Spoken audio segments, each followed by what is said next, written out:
بسم الله الرحمن الرحيم. باب ما جاء في كراهية كف الشعر في الصلاة.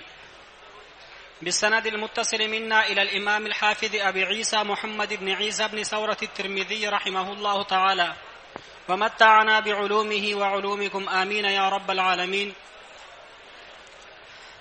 أنه قال حدثنا يحيى بن موسى قال حدثنا عبد الرزاق أخبرنا ابن جريج قال حدثنا عبد الرزاق قال أخبرنا ابن جريج عن عمران بن موسى عن سعيد بن أبي سعيد المقبوري عن أبيه عن أبي رافع رضي الله تعالى عنه أنه مر بالحسن بن علي وهو يصلي وقد عقص ظفرته في قفاه فحلها، فالتفت إليه الحسن مغضبا فقال: أقبل على صلاتك ولا تغضب، فإني سمعت رسول الله صلى الله عليه وسلم يقول: ذلك كفل الشيطان.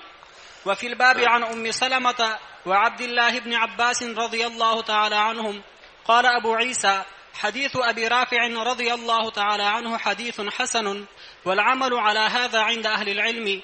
كرهوا أن يصلي الرجل وهو معقوس شعره. وعمران بن موسى هو القرشي المكي وهو أخو أيوب بن موسى. اس باب کے حدیث کا حاصل یہ ہے کہ دیکھو عورتوں کے لیے تو بال باندھے رکھنا ضروری ہے.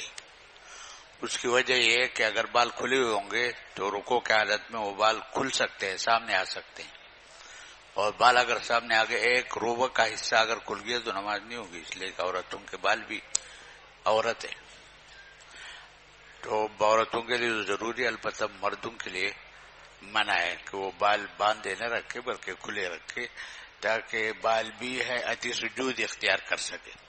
تو یہ وقت جو ہے مردوں کے لیے منع ہے. کف شعر کا مطلب ہے کہ روکنا باندھنا عورتوں کے لیے ضروری ہے. ان عمر بالحسن کہتے ہیں، ابو رافع کہتے ہیں کہ ان عمر بالحسن ابن علی، حضرت حسن کے پاس سے میرا گزر ہوا، وہ یصلی، حضرت حسن ابن علی اور وہ نماز پڑھ رہے تھے. وقد عقص ظفرته فی قفائه، اور انہوں نے پیچھے سے اپنی گدی میں بال کا جوڑا بنایا ہوا تھا، باندھ رکھے تھے. فحله، تو وہ نماز میں تھے، انہوں نے جا کے کھول لیا، بالوں کو کھولا. فالتفت الیہ الحسن مغضبا، تو حضرت حسن نے گور کر اور بہت تلخی کے ساتھ ان کو دیکھا کہ میرے بال کیوں کھول لیں. فقال: اقبل على صلاتك ولا تغضب، نے کہا آپ اپنے نماز پڑھیے، غصہ نہ کیجیے. اور اس لیے کہ میں نے ایک مجبوری کی وجہ سے ایک دینی اور شرعی ضرورت سمجھ کر یہ کام کیا ہے. فإني سمعت رسول اللہ صلی اللہ علیہ وسلم يقول ذلك كفل الشیطان، کہ اگر کوئی مرد ایسا کام کرتا ہے نا تو گویا کہ وہ شیطان کا حصہ لگاتا ہے. تو بال باندھے رکھنا ہے شیطان کو گویا کہ شریک کرنا ہے، تو اس لیے میں نے کھول دی. جی. باب ما جاء في التخشع في الصلاة. وبه قال حدثنا سويد بن نصر قال حدثنا عبد الله بن المبارك قال حدثنا الليث بن سعد قال حدثنا عبد ربه بن سعيد عن عمران بن أبي أنس عن عبد الله بن نافع بن عمياء عن ربيعة بن الحارث عن الفضل بن عباس رضي الله تعالى عنهما قال قال رسول الله صلى الله عليه وسلم: الصلاة مثنى مثنى، تشهد في كل ركعتين وتخشع وتضرع وتمسكن وتقنع يديك، يقول ترفعهما إلى ربك مستقبلا ببطونهما وجهك، وتقول يا ربي ومن لم يفعل ذلك فهو كذا وكذا. عن ربيعة بن الحارث عن الفضل بن عباس رضی اللہ تعالیٰ عنہ قال قال رسول اللہ صلی اللہ علیہ وسلم: الصلاۃ مثنی مثنی، یعنی نفل نماز جو ہے نا وہ شفا ہے، دو رکعتوں کی نماز ہوتی ہے، اور وہی قاعدہ اخیرہ ہوتا ہے. اگرچہ 4 پڑھنا بھی جائز ہے ایک سلام کے ساتھ، لیکن اصل 2 ہے. تو اسی وجہ سے ہر رکعت میں سورہ فاتحہ اور ضم سورت ضروری ہے، بخلاف فرائض کی کہ وہ 3 رکعت کی بھی نماز ہے، 4 رکعت کی بھی نماز ہے، اور وہ جو پہلا قاعدہ ہے وہ اخیرہ نہیں ہے. اسی وجہ سے وہ وہاں چونکہ 4 کا مجموعہ ہے تو اس لیے رکعتین اخرین میں سورہ فاتحہ بھی نہیں ہے، ضم سورت بھی نہیں. سورہ فاتحہ بطور وجوب کی نہیں ہے، اگر کوئی سورہ فاتحہ نہ پڑھے تو نماز ہو جائے گی. تو یہ فرمایا کہ نماز دو ہے، دو رکعتیں ہیں، تشہد فی کل رکعتین، لہذا ہر 2 رکعتوں کے بعد تشہد بھی ہے، وتخشع اور خشوع بھی ہے، وتضرع اور یہ خاکساری بھی ہے، وتمسکن اور مسکنت بھی ہے. اس کے معنی مسکنت بھی ہے نا، عاجزی کا اظہار بھی ہے، عاجزی اور اپنے کمزوری کا اظہار بھی ہے. اور اس کے معنی یہ بھی ہے کہ سکون کا تقاضا کرتی ہے 2 رکعتیں. وہ تقن یا دیکھ، اور پھر سب کچھ کے بعد تم نماز سے فارغ ہونے کے بعد اپنے ہاتھ اٹھاؤ، یعنی دعا کے لیے. تقن یا دیکھ یقول ترفعهما الى ربک، رب کے سامنے ہاتھ پھیلاؤ، مستقبلا ببطونهما وجهک. اور کس طرح پھیلاؤ؟ اس طرح نہیں، ظہور چہرے کی طرف کر کے نہیں، بلکہ بطون چہرے کی طرف کر کے. وتقول اور دعا شروع کرو، ربی ربی یا ربی یا ربی. ومن لم يفعل ذلك، اور جو ان باتوں کا اہتمام نہیں کرتا، خشوع نہیں ہے، خضوع نہیں ہے. خشوع تو ظاہری اعضاء کہ اس کو کہتے ہیں اعتدال کو، سکون کو، اور خضوع جو ہے نا وہ دل کا جو اطمینان ہے، دل کا جو میلان ہے اس کو کہتے ہیں. اگر کوئی ایسا نہیں کرتا فہو کذا و کذا، بس ایسے ہی ہے وہ کذا و کذا، وہ بس ایسا ہی ہے، یعنی بس گزاری کر رہا ہے، صحیح نماز نہیں پڑھتا. تو یہ بھی بتایا نا کہ 2 رکعتوں کے بعد دعا بھی کرو، اور دعا کا باقاعدہ طریقہ بتایا کہ دعا اس طرح ہو. بعض لوگ دعا یعنی دو ہاتھ سامنے کھلی ہو، بطور اپنے سینے کی طرف ہو، سینے کے محاذات میں ہو، یہ نہیں کہ اس طرح ہاتھ اٹھایا جائے. بعض لوگ کو میں نے دیکھا وہ دعا کرتے ہیں تو ہاتھ دلانوں پہ رکھتے ہیں، ان سے ہاتھ اٹھتے نہیں، پتہ نہیں کیا بات ہے. کچھ لوگ ایسے میں نے خود دیکھا. تو بہرحال یہ ادب ہے دعا کا یہ جی. اور آخر میں یہ کہ ہاتھوں کو چہروں پہ پھیرے. اور یہ بھی دعا کا ادب ہے کہ شروع میں حمد و ثنا کے کلمات ہو، صلاۃ علی النبی ہو، آخر میں بھی صلاۃ علی النبی ہو. اس سے یہ ارجع للقبول ہے، اس میں قبولیت کی زیادہ امید ہے انشاءاللہ. جی. قال أبو عيسى وقال غير ابن المبارك في هذا الحديث ومن لم يفعل ذلك فهو خداج. یعنی ایک روایت میں تو یہ فہو کذا و کذا، جو یعنی اس کی ناپسندیدگی اور اس کی کمزوری کی طرف اشارہ ہے. دوسری روایت میں صراحتاً ہے کہ فہو خداج، اس کے نماز ناقص ہے. قال أبو عيسى سمعت محمد بن إسماعيل يقول روى شعبة هذا الحديث عن عبد ربه بن سعيد فأخطأ في مواضع، فقال عن أنس بن أبي أنس وهو عمران بن أبي أنس، وقال عمران بن أبي أنس وهو عمران بن أبي أنس، وقال عن عبد الله بن الحارث وإنما هو عبد الله بن نافع بن العمياء عن ربيعة بن الحارث. وقال شعبة عن عبد الله بن الحارث عن المطلب عن النبي صلى الله عليه وسلم وإنما هو عن ربيعة بن الحارث بن عبد المطلب عن الفضل بن عباس رضي الله تعالى عنهما عن النبي صلى الله عليه وسلم. قال محمد وحديث الليث بن سعد أصح من حديث شعبة. سبحان اللہ.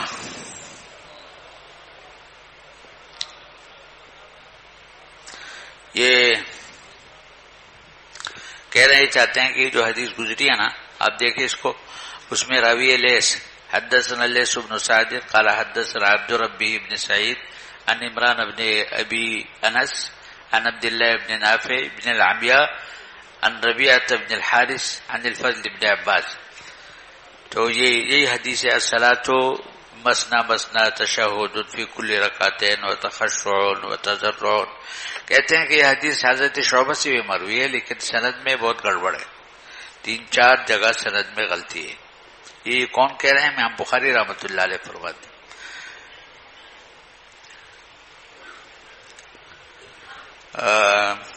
قال سمعت محمد بن اسماعیل یقول روا شعبۃ هذا الحدیث، شعبہ نے بھی اس حدیث کو نقل کیا ہے عن عبد ربه بن سعید. وہاں بھی عبد ربه بن سعید لیس جو روایت کرنے والے ہیں. تو فاخطا فی مواضع، لیکن کہتے ہیں سند کی 4 جگہوں میں ان سے خطا ہوئی ہے. فقال عن انس بن ابی انس، انہوں نے سند بیان کرتے ہوئے یہ کہا ہے، حالانکہ وہ عمران بن ابی انس انس ابن ابی انس نہیں بلکہ عمران ابن ابی انس ہے. وقال عن عبداللہ ابن الحارث، اس میں بھی غلطی ہے، وانما هو عبداللہ ابن نافع ابن العمیاء عن ربیعہ ابن الحارث، اس طرح ہے. تو انہوں نے حارث اتنا دور سے عبداللہ ابن الحارث عبداللہ کے ساتھ حارث کو لگا دیا، حالانکہ وہ بہت دور ہے. وقال شعبہ عن عبداللہ ابن الحارث عن المطلب عن النبی صلی اللہ علیہ وسلم، یعنی صحابی انہوں نے مطلب کو قرار دیا، حالانکہ صحابی مطلب نہیں بلکہ فضل ابن عباس ہے. عن عبداللہ ابن الحارث عن المطلب عن النبی صلی اللہ علیہ وسلم وانما هو عن ربیعہ ابن الحارث ابن عبد المطلب عن الفضل ابن عباس. یعنی اس میں انقطاع بھی ہے اور ناموں میں بھی گڑبڑ ہے.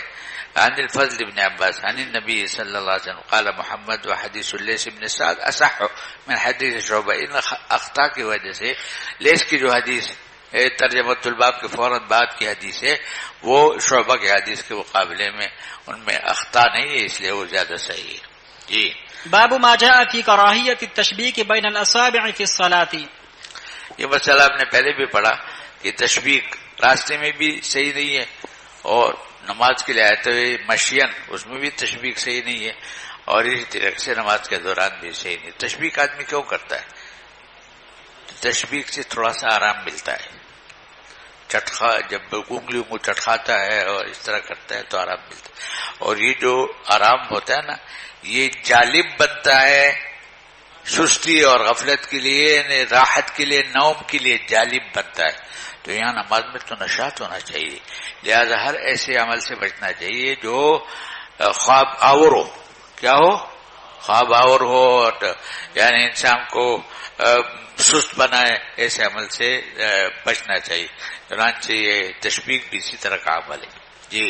وبه قال حدثنا قتيبة قال حدثنا الليث بن سعد عن ابن عجلان عن سعيد المقبوري عن رجل عن كعب بن عجرة رضي الله تعالى عنه أن رسول الله صلى الله عليه وسلم قال إذا توضأ أحدكم فأحسن وضوءه ثم خرج عامدا إلى المسجد فلا يشبكن بين أصابعه فإنه في صلاة. قال مشیل الصلاة بھی بحکم صلاة ہے، تو جس طرح داخل صلاة تشبیح مکروہ ہے تو اسی طرح سے طریق صلاة بھی اور مشی کے دوران بھی مکروہ ہے. جی. قال ابو عيسى حديث كعب بن عجرة رضي الله تعالى عنه رواه غير واحد عن ابن عجلان مثل حديث الليث، وروى شريك عن محمد بن عجلان عن أبيه عن أبي هريرة رضي الله تعالى عنه عن النبي صلى الله عليه وسلم نحو هذا الحديث، وحديث شريك غير محفوظ. یعنی حضرت ابو ہریرہ سے بھی اسی مضمون کے حدیث مروی ہے. جی. باب ما جاء في طول القيام في الصلاة. وبه قال حدثنا ابن أبي عمر قال حدثنا سفيان بن عيينة عن أبي الزبير عن جابر رضي الله تعالى عنه قال قيل للنبي صلى الله عليه وسلم أي الصلاة أفضل؟ قال طول القنوت. وفي الباب عن عبد الله بن حبشي وأنس بن مالك رضي الله تعالى عنهما. قال ابو عيسى حديث جابر رضي الله تعالى عنه حديث حسن صحيح، وقد روي من غير وجه عن جابر بن عبد الله رضي الله تعالى عنهما. یہ دو تراجم قائم فرمائے ہیں امام ترمذی رحمۃ اللہ علیہ. ایک ترجمہ یہ ہے باب ما جاء فی طول القیام فی الصلاۃ، اور اگلا ترجمہ ہے باب ما جاء فی کثرۃ الرکوع والسجود. اور ان دونوں میں مسئلہ یہ ہے کہ نوافل میں طول قیام زیادہ افضل ہے یا کثرت سجود زیادہ افضل ہے. تو امام شافعی اور امام ابو حنیفہ رحمۃ اللہ علیہ کا مسلک یہ ہے کہ کثرت سجود زیادہ افضل ہے. امام محمد کا مسلک یہ ہے اور بعض دیگر حضرات کا کہ طول قیام زیادہ افضل ہے. یا کہ امام ترمذی خود ان مذاہب کو بیان کریں گے. بعض حضرات نے فرمایا کہ دیکھو دن میں طول قیام زیادہ افضل ہے، یعنی کثرت سجود زیادہ افضل ہے، اور رات میں طول قیام زیادہ افضل ہے. دن میں کثرت سجود اور رات میں طول قیام. اس کی وجہ یہ کہ دن میں انسان پر انقباض اور کچھ تعب ساتاری ہوتا ہے، تو اس لیے لمبا قیام اس کے لیے مشکل ہوتا ہے. رات سکون کی جگہ ہوتی ہے، اس لیے انسان لمبی رکعات پڑھ سکتا ہے. انسان اس میں نشاط ہوتا ہے رات کو. تو اس لیے طول قیام کا محل رات ہے اور کثرت سجود کا محل دن ہے. تو مطلقاً کسی پر فضیلت نہیں بلکہ زمانے سے اس کا تعلق ہے. دن میں اگر نوافل پڑھ رہا ہے تو کثرت سجود اور رات میں پڑھ رہا ہے تو طول قیام، اس میں نشاط زیادہ ہوتا ہے. بعض حضرات نے فرمایا کہ دیکھو ایک آدمی نے اگر حزب متعین کر دیا ہے کہ مجھے آج مثلا 2 پارے پڑھنے ہیں، تو ظاہر ہے کہ 2 پارے تو اس کو پڑھنے ہیں نا، تو اس لیے یہ تو متعین ہے تو کثرت سجود افضل ہے. اسی طریقے سے اگر اس نے زمانہ متعین کیا ہے کہ مجھے 1 گھنٹہ نوافل پڑھنے ہیں تو اس کے لیے بھی کثرت سجود افضل ہے. اس لیے کہ پہلی صورت میں تو اس نے یعنی طے کر لیا ہے نا کہ جو میرا وظیفہ ہوگا، میرا جو حزب ہوگا، میرا جو ورد ہوگا وہ 2 سپارے کا ہوگا، تو ہر حال میں اس کو پوری کرنا ہے. تو طول قیام کی غرض تو ویسے حاصل ہو گئی، تو اس لیے اس کے ساتھ کثرت سجود کی فضیلت شامل ہو جائے گی. حال بتا اگر کچھ اس نے متعین نہیں کیا تو وہ ضابطہ یہ ہے کہ رات کو طول قیام افضل ہے اور دن میں کثرت سجود افضل ہے. تو یہ پہلا باب طول قیام کا ہے. یہ فرمایا جابر قال قیل للنبی صلی اللہ علیہ وسلم ای الصلاۃ افضل قال طول القنوت. قنوت کے بہت سارے معنی، قنوت کے معنی عبادت کی بھی ہے، قنوت کے معنی سکوت کی بھی ہے، قنوت کے معنی دعا کی بھی ہے، اور قنوت کے معنی قیام کی بھی ہے. تو یہاں امام ترمذی رحمۃ اللہ علیہ نے قنوت کو قیام کے معنی میں لیا، اسی لیے ترجمہ قائم کیا طول القیام فی الصلاۃ، اور حدیث ہی ذکر کی طول القنوت. تو قنوت کو یہاں امام ترمذی رحمۃ اللہ علیہ نے قیام کے معنی میں لیا، اگرچہ جو قنوت کا لفظ ہے وہ بہت سارے معنی میں آتا ہے. وفی الباب عن عبد الله بن حبشین وانس بن مالک. جی باب ما جاء في كثرة الركوع والسجود. وبه قال حدثنا أبو عمار قال حدثنا الوليد بن مسلم عن الأوزاعي قال حدثني الوليد بن هشام المعيطي قال حدثني معدان بن طلحة اليعمري قال لقيت ثوبان رضي الله تعالى عنه مولى رسول الله صلى الله عليه وسلم فقلت له دلني على عمل ينفعني الله به ويدخلني الله الجنة فسكت عني مليا ثم التفت إلي فقال عليك بالسجود فإني سمعت رسول الله صلى الله عليه وسلم يقول ما من عبد يسجد لله سجدة إلا رفعه الله بها درجة وحط عنه بها خطيئة. قال معدان فلقيت أبا الدرداء رضي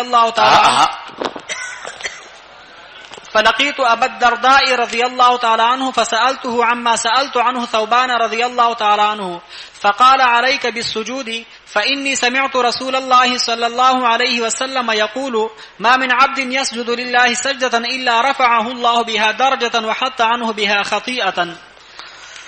تو یہ دیکھو یہی بھی حدیث ہے اور یہ کثرت سجود اور کثرت رکعات سے متعلق ہے.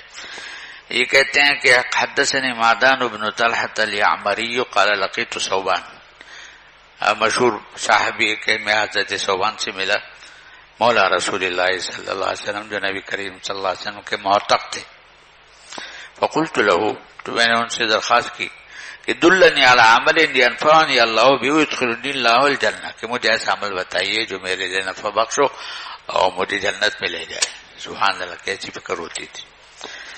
فسکت عنی ملیا، کچھ دیر وہ سوچ میں پڑ گئے، اور ثم التفت الی، سوچنے اور غور فکر کے بعد میری طرف متوجہ ہو گئے. فقال، کہنے لگا دیکھو میں ایک نسخہ بتاتا ہوں، علیک بالسجود، بس سجدوں کو زور دو، سجدوں کی طرف زیادہ توجہ دو، اس لیے کہ ایک ایک سجدہ کتنی اہمیت رکھتا ہے، کتنی قیمت رکھتا ہے. فإني سمعت رسول اللہ صلی اللہ علیہ وسلم يقول ما من عبد يسجد لله سجدة إلا رفعه الله بها درجة وحط عنه بها خطيئة، کہ ہر سجدہ انسان کے درجات کو بلند کرتا ہے اور گناہوں کو بھی معاف ختم کرتا ہے. تو میں نے بہرحال بات سن لی ان کی. کہتے قال معدان فلقيت ابا الدرداء، لیکن ان کو جستجو تھی تو حضرت ابو الدرداء جلیل القدر صحابی ہے، کہتے میں ان سے ملا اور ان کے سامنے بھی میں نے یہ درخواست رکھی کہ آپ مجھے ایسا عمل بتائیے جو مجھے جنت میں لے جائے اور مجھے نفع پہنچا. فلقیت ابا الدرداء فسألت عما سألت عنه ثوبان، جو سوال میں نے حضرت ثوبان سے کیا تھا وہ سوال میں نے حضرت ابو الدرداء کے سامنے رکھا. فقال، تو انہوں نے سوچے بغیر فوراً ہی کہہ دیا علیک بالسجود. فإني سمعت رسول الله صلی اللہ علیہ وسلم يقول ما من عبد يسجد لله سجدة إلا رفعه الله بها درجة وحتى عنه بها خطيئة. تو اس لیے مطلب ہے کہ کثرت سجود کی اہمیت زیادہ ہے. ایک سجدہ یہ بھی کام کرتا ہے تو سجدے جتنے زیادہ ہوں گے اسے نسبت سے اس کی نافعیت بھی ہوگی. جی. وفي الباب عن أبي هريرة وأبي فاطمة رضي الله تعالى عنهما قال أبو عيسى حديث ثوبان وأبي الدرداء رضي الله عنهما في كثرة الركوع والسجود حديث حسن صحيح، وقد اختلف أهل العلم في هذا، فقال بعضهم طول القيام في الصلاة أفضل من كثرة الركوع والسجود، وقال بعضهم كثرة الركوع والسجود أفضل من طول القيام. وقال احمد بن حنبل قد روي عن النبي. حضرت احمد بن حنبل کے قول کا خلاصہ یہ کہ دونوں کی فضیلت حدیث میں وارد ہے، طول قیام کی بھی اور کثرت سجود کی بھی، اس لیے میں کوئی فیصلہ نہیں کر سکتا. اس کا مطلب یہ کہ کبھی وہ کیا جائے کبھی یہ کیا جائے. انہوں نے کوئی فیصلہ نہیں کیا کہ کس کو کس پر ترجیح ہے. قال احمد بن حنبل قد روی عن النبی صلی اللہ علیہ وسلم فی هذا حدیثان، دو طرح کے حدیثیں ہیں، ایک کثرت سجود کی فضیلت سے متعلق ہے اور ایک طول قیام سے متعلق ہے، طول قنوت سے متعلق. ولم یقض فیہ بشیء، اس لیے امام احمد بن حنبل نے کوئی فیصلہ نہیں کیا. وہ کہتے ہیں میں کسی ایک حدیث کو دوسری پر ترجیح نہیں دے سکتا. وقال اسحاق اما بالنہار فکثرت الرکوع والسجود، کہ دن میں کثرت سجود کی فضیلت زیادہ ہے. واما باللیل فطول القیام، وجہ یہ کہ رات کو انسان میں نشاط زیادہ ہوتا ہے تو طول قنوت اس کے لیے آسان ہے، اسی لیے تراویح کی نماز بھی رات کو ہوتی ہے. اور دن میں نشاط کم ہوتا ہے تو اس لیے وہاں کم نشاط کی وجہ سے آسان والی نماز انسان پڑھے.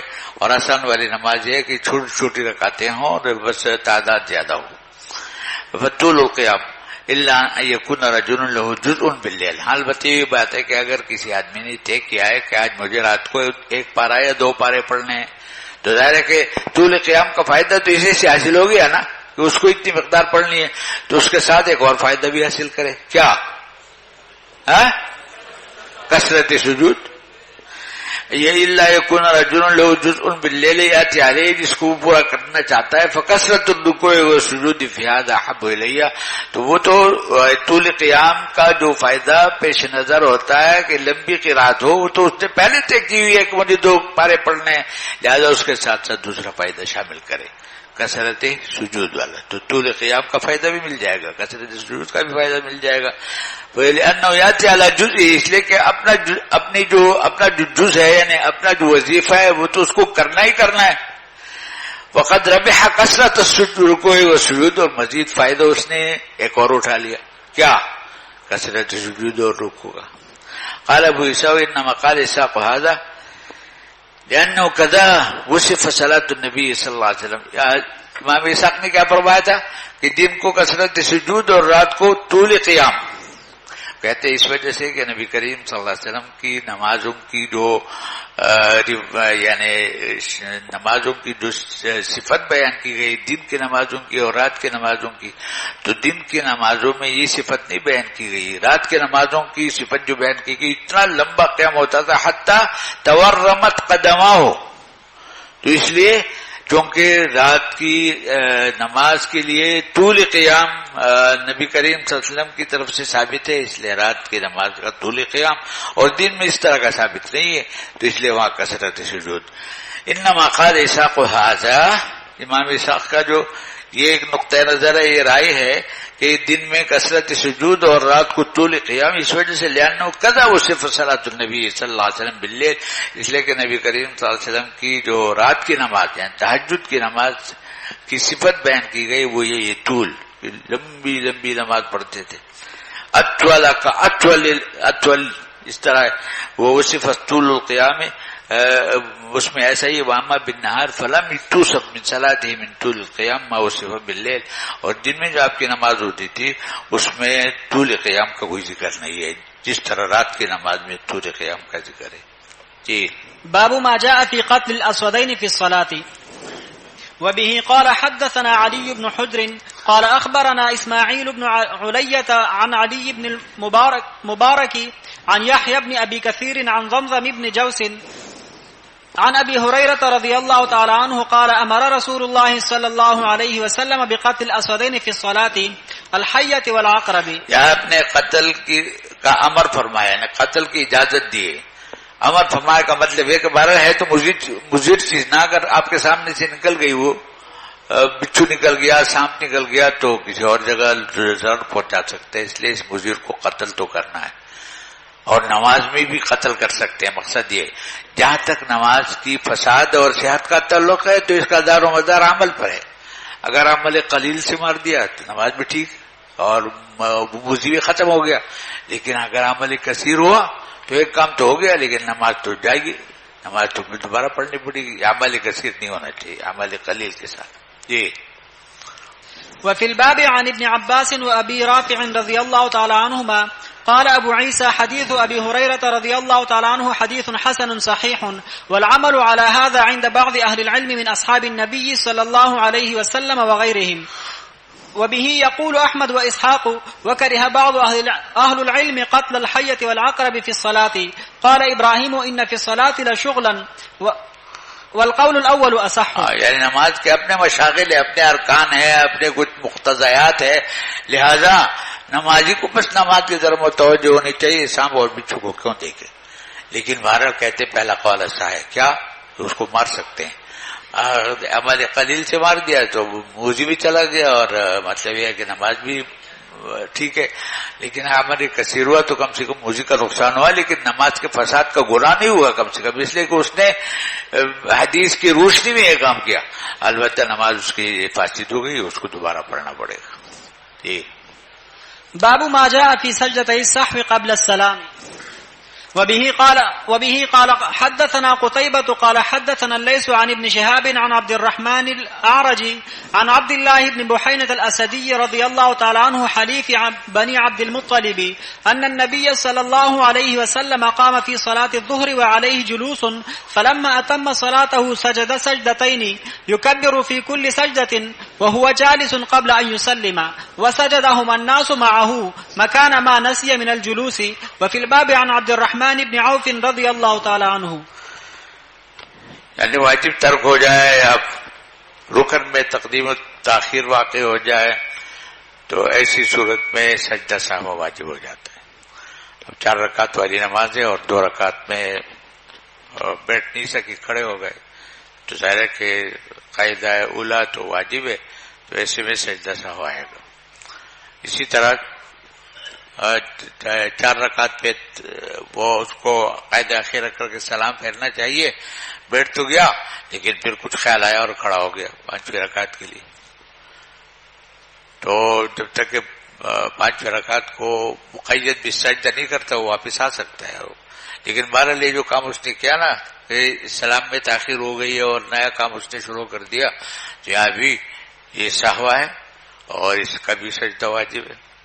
تو سجدہ اسی طرح یعنی ایسے سہوات کا نبی کریم صلی اللہ علیہ وسلم کو بھی سامنا کرنا پڑا اور آپ نے سجدات فرمائے، سجدہ سہوا آپ نے ادا کیا. اب یہ کہ سجدہ سہوا کیسے ہونا چاہیے، اسی جتنے مذاہب امام ترمذی نے آگے لکھے ہیں کہ سجدہ سہوا اس طرح ہوتا ہے کہ ایک تو صورت یہ کہ آخری قاعدے پہ بیٹھے، اتحیات اور ساری دعائیں پڑھ لی ہے نا، اور سلام سے پہلے بس سجدہ کیا اللہ اکبر، پھر دوسرا سجدہ کیا اور سجدے سے اٹھ کے سلام پھیر دیا، السلام علیکم ورحمۃ اللہ. اس کو کیا کہیں گے؟ سجدہ قبل السلام. کیا؟ سجدہ قبل السلام. اس میں دیکھو ایک ہی اتحیات ہے، ایک ہی تشہد ہے اور وہ ایک ہی دعا ہے بس.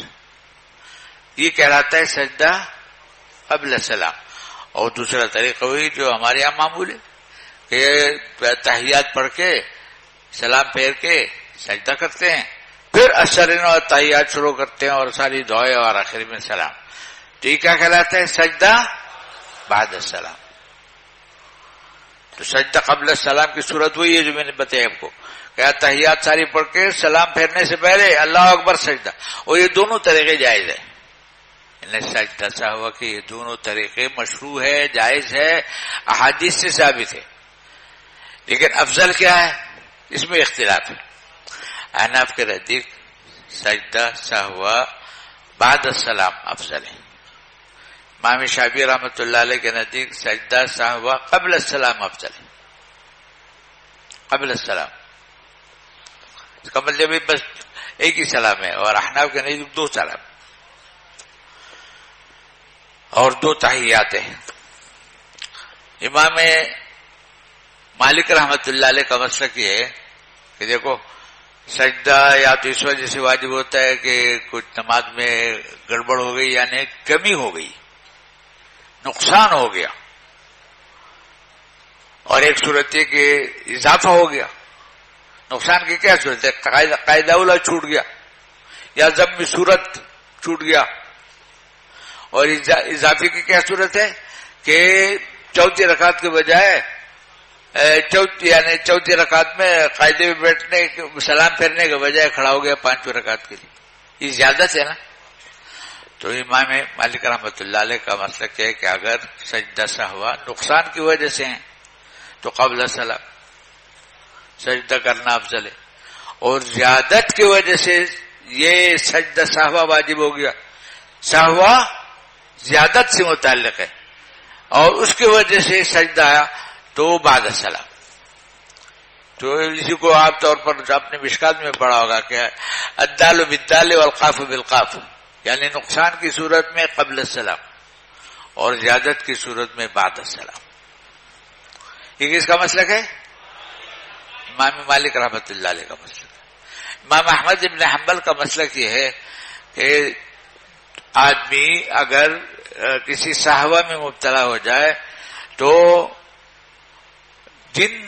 اگر ایسی کسی صورت سے مبتلا ہوا ہے جو احادیث میں خود نبی کریم صلی اللہ علیہ وسلم کے ساتھ اس طرح کے واقعات پیش آئے ہیں، تو جس طرح آپ نے کیا قبل السلام کسی خاص سہوا میں کیا تو قبل السلام افضل ہے، اور کسی خاص سہوا میں بعد السلام سجدہ کیا تو بعد السلام.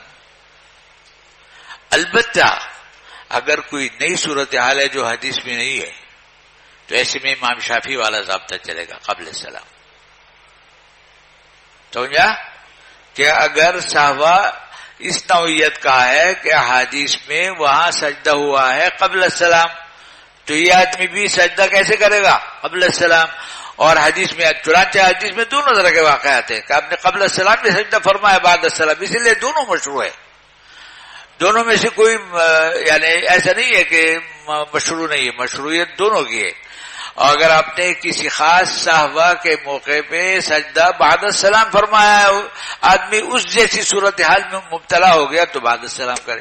لیکن اگر کوئی نئی قسم کی غلطی ہے جس کا حدیث بھی ذکر نہیں ہے، اور وہ غلطی ایسی ہے موجب سہوا موجب سجدہ، تو وہاں امام شافعی والا ضابطہ جاری ہوگا. کیا؟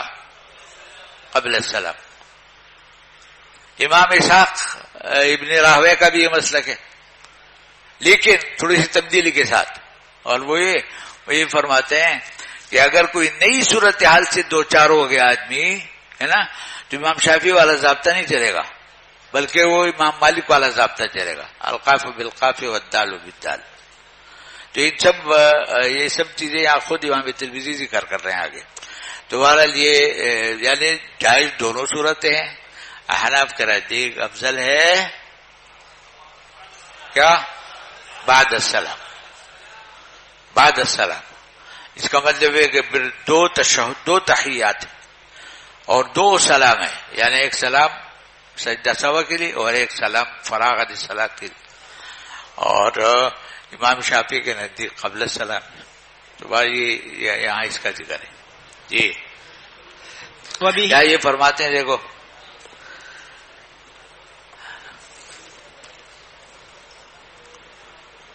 نبی صلی اللہ علیہ وسلم قام فی صلاۃ الظہر، اس ظہر کی نماز آپ نے شروع فرمائی، وعلیہ جلوس، اور آپ کو بیٹھنا تھا. کب بیٹھنا تھا؟ 2 رکعتوں کے بعد. بیٹھنا تو ضروری ہے نا 2 رکعتوں کے بعد قاعدہ اولا. فلما اتم لیکن وہ کھڑے ہو گئے اور بیٹھ نہیں پائے تو گویا کہ جلوس ترک ہو گیا, قاعدہ اولا ترک ہو گیا. قام فی صلاۃ الظہر وعلیہ جلوس نہیں ہو سکا.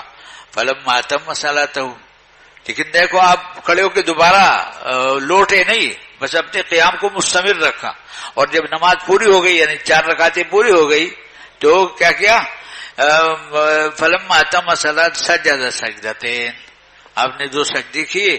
یکبر فی کل سجدتین, اور ہر سجدے کے لیے تکبیر کہی. وہ جالس, اور یہ سجدے جو کیے قیام سے نہیں بلکہ جلوس سے کیے. قبل یسلم, تسلیم سلام سے پہلے 2 سجدے کیے. وہ سجدہ الناس, اور لوگ بھی شریک ہوئے. ماہو مکان ما نسیہ من الجلوس, یہ سجدے کیوں کیے کہ وہ نقصان ہو گیا تھا. کیا نقصان ہو گیا تھا؟ قاعدہ اولا کا, جلوس کا.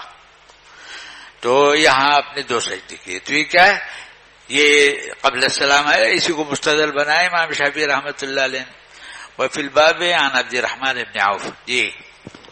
وبه قال حدثنا محمد بن بشار قال حدثنا عبد الأعلى وأبو داود قال حدثنا هشام عن يحيى بن أبي كثير عن محمد بن إبراهيم أن أبا هريرة والسائب القارئ رضي الله عنهما كانا يسجدان سجدتي السهو قبل التسليم.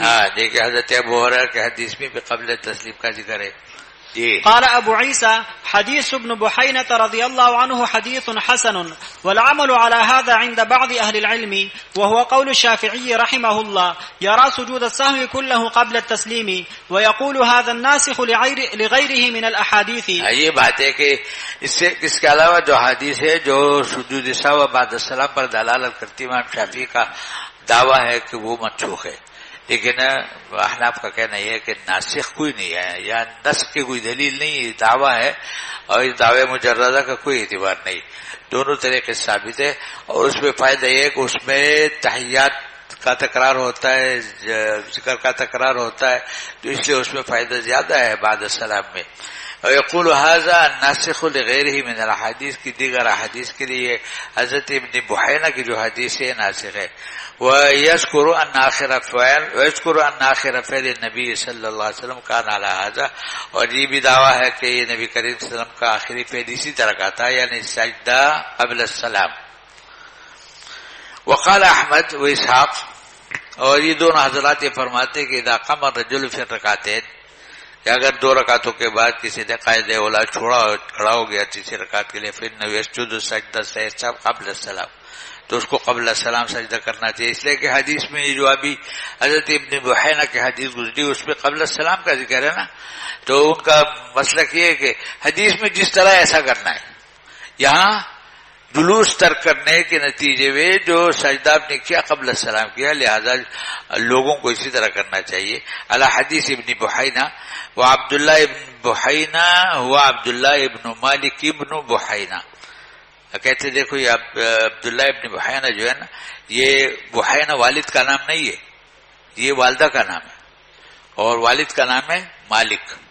اسی وجہ سے دیکھو ابن بحینہ جو اس سے پہلے ہے نا وہ حمزہ موجود ہے, ابن کا حمزہ کب حذف ہوتا ہے, جبکہ متناسبین اور متلاصلین کے درمیان باپ بیٹے کا ذکر ہو, اور اگر نسبت ماں کی طرف ہے تو پھر حمزہ حذف نہیں ہوتا.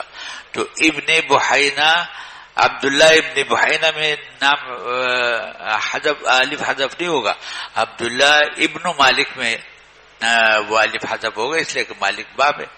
عبداللہ ابن مالک ابن بحینہ, عبداللہ ابن مالک ابن بحینہ. دیکھو یہ ابن مالک کی صفت اول ہے اور ابن بحینہ صفت ثانی ہے. سمجھ میں آیا؟ عبداللہ ابن مالک, عبداللہ ابن بحینہ, تو اس لیے ابن دونوں جگہ مرفوع ہے, تو یہ دونوں جگہ نہ آتے.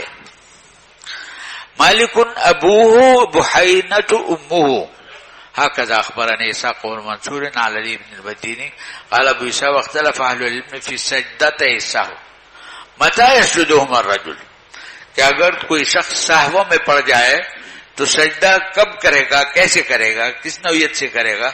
متى يسجدهما الرجل قبل السلام او بعده, فرأى بعضهم ان يسجدهما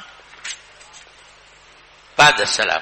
کہتے ایک بعض ائمہ کی رائے ہے کہ سجدہ بعد السلام ہونا چاہیے، وہ قول سفیان الثوری و اہل الکوفہ، یعنی احناف کا بھی یہ مسلک ہے۔ وقال بعضهم یسجدهما قبل السلام، سلام سے پہلے، اور سلام سے پہلے کا طریقہ میں نے بتایا نا، بتایا نہیں بتایا؟ کیا طریقہ بتایا؟ تم بولے 32 نمبر والے کیا طریقہ بتایا بعد قبل السلام؟ شاباش۔ اتحیات اور درود شریف دعا کے بعد سلام پھیرنے سے پہلے 2 سجدے کرے گا، پھر بیٹھ کے سلام پھیرے گا۔ ہاں شاباش۔ یسجد ما قبل السلام وقول اکثر الفقهاء من اہل المدینہ، کہتے ہیں اکثر فقہاء کا مسلک یہی ہے، مثل یحیی بن سعید وربیعہ وغیرہما وبی یقول الشافعی۔ دیکھو دو مسلک تو یہ ہو گئے۔ وقال بعضهم اذا كانت زیادة في الصلاة فبعد السلام واذا كان نقصانا فقبل السلام، کہ اگر سہو از قبیلی زیادت ہے، 4 رکعت کے بجائے 5 رکعت پڑھی تو بعد السلام، اور قبیلی نقصان ہے کہ تحیات کو چھوڑ دیا، قید اولا کو چھوڑ دیا، جلوس کو چھوڑ دیا، تو ایسے میں قبل السلام۔ کان نقصانا فقبل السلام وہ قول مالک ابن انس وقال احمد، یہ امام مالک کا مسلک ہے، وہ القاف بالقاف والدال بالدال۔ وقال احمد، امام احمد وہی بات فرماتے ہیں کہ یہ کس طرح کی غلطی ہے؟ اگر ایسی غلطی ہے جو احادیث میں جس کا ذکر آیا ہے اور جس میں قبل السلام اور بعد السلام کی نوعیت بھی متعین ہے تو ایسے ہی کرے، لیکن اگر کوئی نئی قسم کی غلطی ہے تو پھر قبل السلام۔ امام شافعی کا مسلک۔ قال احمد ما روی عن النبی صلی اللہ علیہ وسلم فی سجدۃ السہو فیستعمل کل علی جہتہ، کہتے ہیں کہ جو عمل نبی کا ثابت ہے تو اسی پر عمل کیا جائے گا، اسی پر جو جس طرح کا سہو وہاں ہوا تھا اور اس میں قبل السلام یا بعد السلام سجدے کا ذکر ہے، اور اس جیسے سہو میں کوئی ہم میں سے کوئی مبتلا ہو جائے تو بس وہ جو وہاں قبل السلام ہوا تھا تو وہاں قبل السلام سجدہ ہوگا، اور وہاں اگر بعد السلام ہوا تھا تو بعد السلام والا سجدہ ہوگا۔ کل یستعمل کل علی جہتی، ہر ایک کو اسی طریقے سے اسی اسلوب کے مطابق، اس جو حدیث میں ثابت ہے اس کے مطابق استعمال کیا جائے گا۔ یرا فیستعمل کل علی جہتی، یرا اذا قام فی رکعتین علی حدیث ابن بحینہ، کہ قام فی رکعتین میں دیکھو یہاں حدیث ابن بحینہ کی کیا ہے؟ قبل السلام، تو یا قبل السلام کرے گا، اور وہ آگے ذوالیدین کا واقعہ پیش آ رہا ہے اس میں بعد السلام ہے تو ایسی غلطی میں بعد السلام سجدہ کرے گا۔ یرا اذا قام فی رکعتین علی حدیث ابن بحینہ، ابن بحینہ والے حدیث پر عمل کرے گا اگر قید اولا ترک ہو گیا، وانہ یسجدہما قبل السلام، اور اس پر عمل کرنے کا کیا مطلب ہے کہ سجدہ قبل السلام ہوگا۔ واذا صلی الظہر خمسا، اور 4 رکعت والی نماز اس نے 5 کر لی، فإن یسجدہما بعد السلام، تو وہاں سجدہ بعد السلام ہوگا، اس لیے کہا وہ آگے مستقل باب آ رہا ہے اس میں بعد السلام کی تصریح ہے۔ وإذا سلم في الركعتين من الظهر والعصر فإنهما يسجدهما بعد السلام، اور اگر ظہر اور عصر میں 2 رکعتوں میں سلام پھیر دیا ہے تو فإنه يسجدهما بعد السلام، اس لیے کہ اس طرح کا واقعہ آگے آنے والا ہے، تو وہاں بھی بعد السلام ہے تو یہ بھی بعد السلام ہی کرے گا۔ وَكُلٌّ يُسْتَعْمَلُ عَلَى جِهَتِهِ، غرض یہ کہ ہر سہو کو جو حدیث سے متعلق ہے اسی کے مطابق کرنا پڑے گا۔ وَكُلُّ سَهْوٍ لَيْسَ فِيهِ عَنِ النَّبِيِّ ذِكْرٌ، لیکن اگر کوئی نئے قسم کی خطا ہے جس کا حدیث میں ذکر نہیں ہے، اور اسی وجہ سے قبل السلام اور بعد السلام کا بھی کوئی ثبوت نہیں ہے، اس لیے کہ اس جیسی خطا واقعی نہیں ہوئی، تو ایسے میں کیا کرے گا؟ فإن سجدۃ السہو فی قبل السلام، تو وہ ضابطہ چلے گا جو امام شافعی رحمۃ اللہ علیہ کا ہے، ان کے نام مطلق قبل السلام ہے تو یہاں پہ قبل السلام ہوگا۔ لیکن دیکھو یہ جو حسب روایت سجدہ کرنا ہے اس میں تو امام اسحاق اور امام احمد دونوں متفق ہے، لیکن اگر کوئی نئی صورتحال ہے تو امام احمد قبل السلام کے قائل ہے، لیکن امام اسحاق قبل السلام کے قائل نہیں، وہ امام مالک والے طریقے کے قائل ہے۔ وقال اسحاق نحو قول احمد فی هذا کلی، کہ ٹھیک ہے ویسے تو امام احمد کا جو مسلک ہے اسی کے مطابق ان کی رائے ہے، الا انه قال كل سهو ليس فيه عن النبي ذکر، کہ اگر سہو کی نئی شکل ہے اور حدیث میں اس کا ذکر نہیں ہے، فإن كان زیادة في الصلاة يسجد بعد السلام وإن كان نقصان يسجد ما قبل السلام، تو گویا کہ وہ ضابطہ چلے گا جو کس کا ہے؟ امام مالک رحمۃ اللہ علیہ کا. جی باب ما جاء في سجدتي السهو بعد السلام والكلام. وبه قال حدثنا إسحاق بن منصور قال حدثنا عبد الرحمن بن مهدي قال حدثنا شعبة عن الحكم عن إبراهيم عن علقمة عن عبد الله بن مسعود رضي الله تعالى عنه أن النبي صلى الله عليه وسلم صلى الظهر 5 فقيل له أزيد في الصلاة أم نسيت؟ فسجد سجدتين بعدما سلم. قال أبو عيسى هذا حديث حسن صحيح. یہ بعد السلام والکلام نہ صرف یہ کہ سلام کے بعد بلکہ کلام کے بھی بعد، یعنی مطلب یہ اس وقت کی بات ہے جب نماز میں سلام و کلام کی اجازت تھی. تو یہاں آپ کو سہوا ہوا اور کسی نے بتایا کہ نماز میں گڑبڑ ہو گئی، آپ نے فرمایا کہ اچھا، اور پھر آپ نے سجدہ سہوا کیا، حالانکہ بیچ میں کیا ہوا تھا؟ کلام بھی ہوا تھا. تو یہ اس وقت کی بات ہے. اب تو ظاہر ہے کہ کلام کرنے سے نماز فاسد ہو جاتی، اگر مختلف مسئلہ کے مستقل باب آ رہا ہے.